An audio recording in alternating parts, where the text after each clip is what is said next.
দেখতে পাচ্ছেন ফার্মের ভেতর পানি মারতেছি, কারণ লেবুটি খুব মাটির ভিতর শুকিয়ে গেছে। শুকোর কারণে মুরগা গরম লাগতেছে, মিটটি ঠান্ডা হয়। ঠান্ডা হওয়ার কারণে যেন মাটি খুঁড়তে পারে, এই জন্য পানি লাগাচ্ছি। দেখেন, মানে মুরগার গায়ে যেন পানি না লাগে, গায়ে লাগলে আবার মুরগার জ্বর আসতে পারে।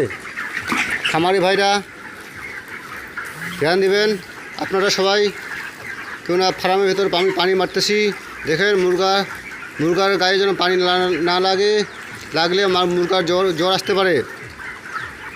কেউ না जितना পানি মারবেন, গরমের সময় ফার্ম ঠান্ডা রাখবেন।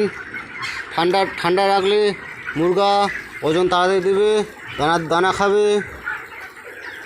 ঠিক আছে, এই দেখে নেবেন আমি পানি কীভাবে মারতেছি, এইভাবে পানি মারবেন, তো মুরগার গায়ে যেন পানি না লাগে একটাও, বা দানার বর্তনে যেন পানি না যায়। দেখেন পানি মারতেছি আমি,